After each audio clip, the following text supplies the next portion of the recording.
What could it mean, and what should you do if a newborn puppy is crying? Dr. Marty Greer, Revival's Director of Veterinary Services, is talking today about what to do if a newborn puppy keeps crying. First, let's talk about what the crying could mean.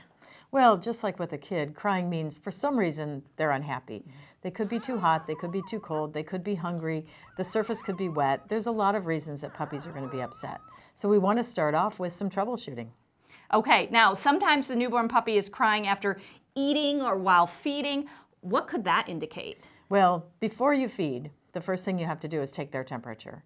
Rectal temperature on a puppy should be between 96 and 99 degrees to make sure that they're not too hot or too cold. If they're too cold and you feed them anyway, the food is going to bubble up in their stomach and not be digested, and they're going to aspirate. So first and foremost, take their temperature, make sure they're warm enough. Then you can address feeding. Okay, so what should you do if a puppy is crying? At what point do you need to take him to the veterinarian versus just help them at home? Sure. So first you take their temperature, then you feed. If they're still crying, then you have to figure out, do they have to have a stool, so you can stimulate them with a cotton ball to see if they need to urinate or have a stool. Next you can see, do they seem gassy? Does their abdomen seem distended?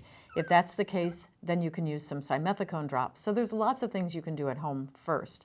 After you've exhausted all those possibilities, it's dry, it's clean, it's gone potty, it's been fed, or it won't eat, so maybe you've tube fed or bottle fed, and you're still having a fussy puppy, then at that point, yes, you should contact your veterinarian and see what other additional help they can give you. So how much crying is normal, and what should be expected? If the newborn puppy isn't crying, is that concerning as well? Sure. Now, a really sick puppy may not cry because it's so weak and so sick that it's not doing anything. But typically those puppies are going to be cool. When you take their temperature, it's below 96. They're going to be limp. They're just going to be weak, sick puppies. That's reason for concern. The other reason for concern is if a puppy cries more than 10% of the time, or if it's not staying grouped with the other litter mates. So a lot of people think that a female will push a puppy away when that puppy isn't well. I think more likely the puppies swarm and stay as a group when they're healthy and normal, and the puppy that isn't well may be the one that gets left behind.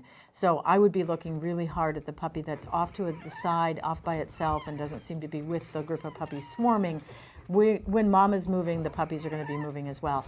So they should be seeking out mom. They should be doing a rooting and reflex, trying to find mom and trying to nurse. Puppies should nurse about 90% of the time, sleep the rest, and then cry less than 10% of the time. Okay, great information. Thanks, Dr. Greer.